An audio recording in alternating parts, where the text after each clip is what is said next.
অনুরাগের ছোঁয়া আজকের পর্বে অভ্র পরমার কাছে এসে জানায়, তোমাদের যে মহিলা মামা বলে ডাকেন ওনাকে কোথাও খুঁজে পাওয়া যাচ্ছে না। এ কথা শুনে পরমা তৎক্ষণাৎ বলে ওঠে, আমি যাব ওনাকে খুঁজতে। পরমার মা তখনই পরমাকে বাধা দিলে পরমা কোনো কথা না শুনেই ঘর থেকে বেরিয়ে যায়। পরের দিন সকালে আদিত্য আর সুদীপা ঘুম থেকে উঠে পড়ে। আদিত্য প্রশ্ন করে, আমাকে ড্রেস চেঞ্জ করালো কে? সুদীপা উত্তরে বলে, কিন্তু আমি চোখ বন্ধ করেই চেঞ্জ করেছি। সেই মুহূর্তেই সবাই সেখানে এসে পৌঁছায়। পুলিশ আদিত্যকে তার ফোনটি দিলে আদিত্য অভ্রর অনেকগুলো মিসড কল দেখে তাকে ফোন করে। ফোনে অভ্র জানায় যে মহিলা আমাদের বাড়িতে থাকতেন ওনাকে কোথাও খুঁজে পাওয়া যাচ্ছে না। আদিত্য উদ্বিগ্ন হয়ে বলে, খুঁজে পাওয়া যাচ্ছে না মানে? ঠিক আছে, আমরা এক্ষুনি আসছি। পাশ থেকে সুদীপা শুনে চিৎকার করে ওঠে, মাকে খুঁজে পাওয়া যাচ্ছে না। এদিকে পরমার বাবা মা চৌধুরী বাড়িতে এসে গায়ত্রীর কাছে পরমার খোঁজ করলে তখনই পরমার অভ্র সেখানে আসে।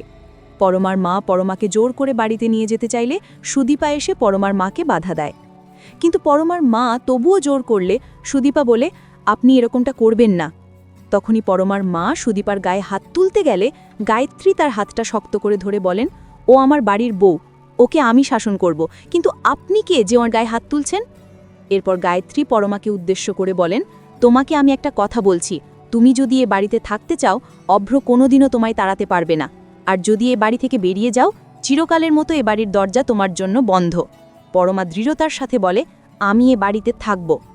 এসব কথার মধ্যেই সুদীপা হঠাৎ বলে ওঠে, মা কোথায় গেলেন? গায়ত্রী শান্তভাবে বলেন, উনি এই বাড়ি থেকে নিজে থেকেই চলে গেছেন। সুদীপা হতভাগ হয়ে বলে, এটা হতে পারে না। অন্যদিকে কুন্তলা রূপাকে চা খেতে দিলে রূপা সেই গরম চাটা রূপার মুখে ছুঁড়ে মেরে সেখান থেকে পালিয়ে যায়। এদিকে থানায় এসে সবাই মিলে সিসিটিভি ফুটেজে দেখে যে রূপাকে একটা গাড়িতে তুলে নেওয়া হচ্ছে।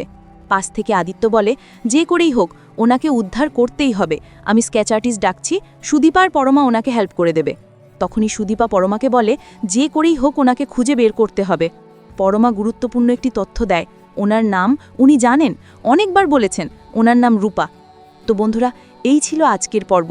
ভালো লেগে থাকলে লাইক কমেন্ট করে জানাতে ভুলো না, আর চ্যানেলটি সাবস্ক্রাইব, পেজটি ফলো করো নতুন আপডেট পেতে। আগামীকাল দেখা হবে। টাটা।